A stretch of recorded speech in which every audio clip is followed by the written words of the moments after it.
Hello అండి. ఇప్పటిదాకా మనం జనరల్ కాన్వర్జేషన్ స్కిల్స్ గురించి చెప్పుకున్నాము.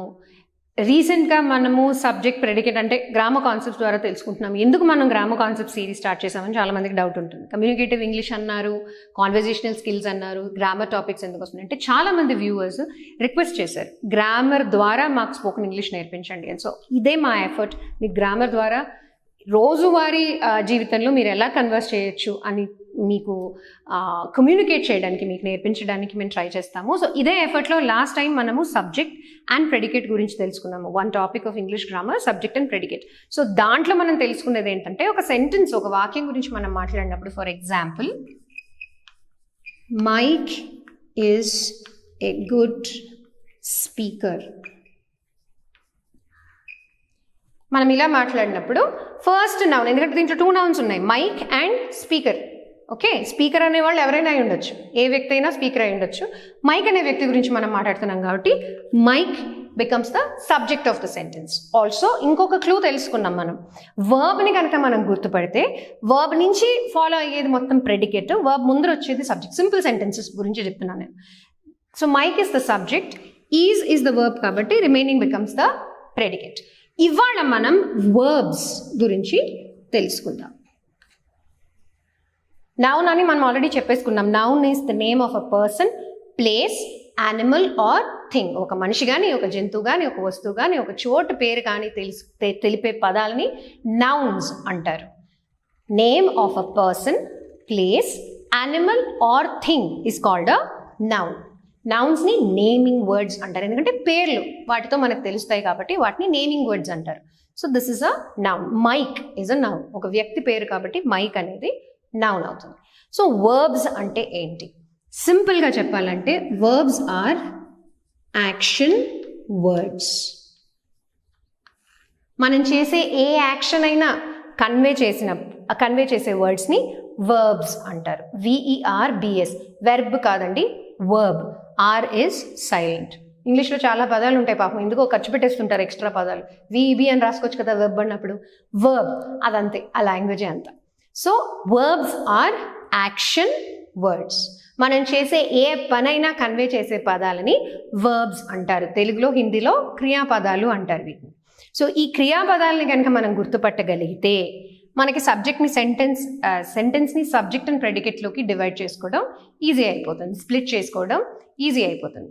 ఇప్పుడు ఈ వర్బ్ అనే వాటి గురించి తెలుసుకునే ముందు అసలు వర్బ్ అంటే ఏంటి? వర్బ్స్ అంటే ఓన్లీ యాక్షన్ కన్వే చేసే వర్డ్సా, ఇంకేమైనా వేరే వర్డ్స్ కూడా ఉంటాయా అని చాలామందికి డౌట్ ఉంటుంది.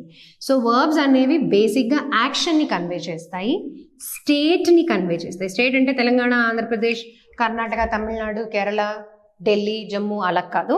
స్టేట్ అంటే మనం ఉన్న స్థితి, మనము ఉన్న స్థితి. ఐ యామ్, ఐ వాజ్, ఇవన్నీ స్టేట్ని కన్వే చేస్తాయి. So they can be action words, they can also be words which convey the state of what? State of the subject or noun. అంతే కదండి, నౌనే సబ్జెక్ట్, అంతేనా? నౌన్ అంటే name of a person, place, animal or thing. ఒక వ్యక్తి చేసే పనిని convey చేసే వర్డ్సే వర్బ్స్. వ్యక్తి అనుకోండి, లేకపోతే జంతువే అనుకోండి, లేకపోతే ఒక వస్తువే అనుకోండి. There is a duster in my hand. దీని స్టేట్ ఏంటి? It is in my hand. So is state convey చేస్తుంది కదా, ఇక్కడ ఉంది, అంతేనా? ఉంది అనేది మనకి క్రియాపదం, ఈజ్ అనేది క్రియాపదం అవుతుంది. So words which convey actions and also the state of a noun. Action చేసేది కూడా నౌనే, స్టేట్ కూడా నౌన్దే ఉంటుంది కాబట్టి ఈ పదాలని వర్బ్స్ అని అంటారు. సో ఒక సెంటెన్స్లో వర్బ్ ఏం రోల్ ప్లే చేస్తుంది? What is the role of a verb in a sentence?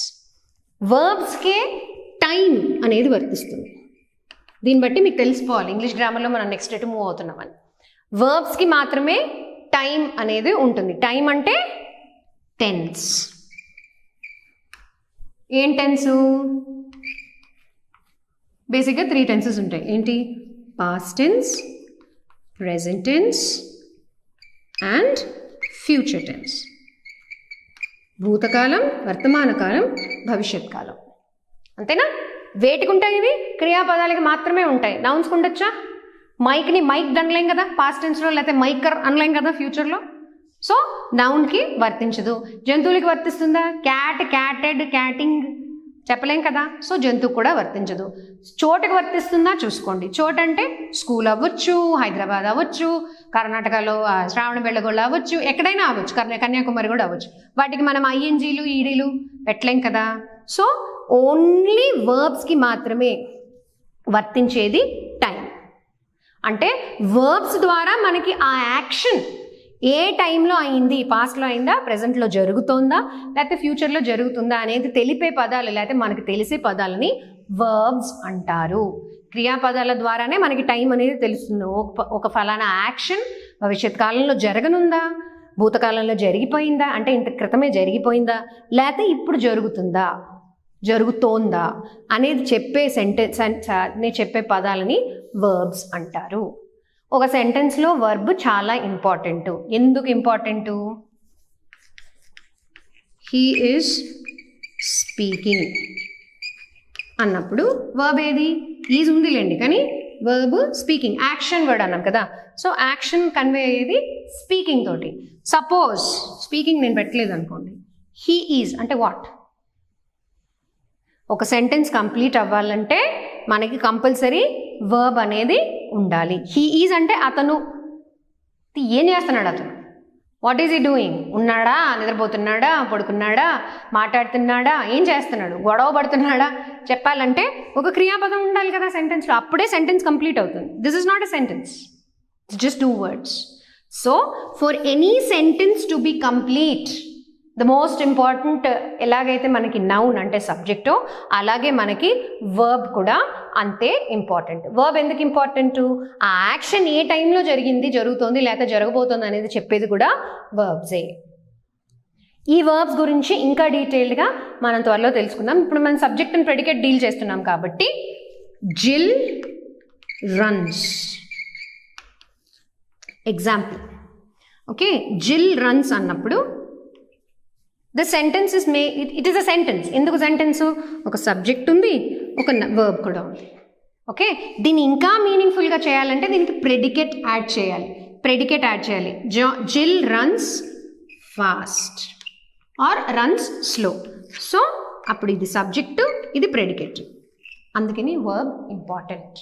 అంటే ఎప్పటికీ జిల్ ఫాస్ట్గానే పరిగెడుతుంది వాటెవర్. సో అందుకని జిల్ రన్స్ ఫాస్ట్ అని మనం చెప్పినప్పుడు, జిల్ రన్స్ అనేది పార్షియల్ సెన్స్ మాత్రమే. ఒక సెంటెన్స్కి పూర్తి సెన్స్ ఉండాలంటే నౌన్ ఉండాలి, వర్బ్ ఉండాలి, ప్రెడికేట్ కూడా ఉండాలి. So that is the story of subject, predicate and verb. Thank you so much.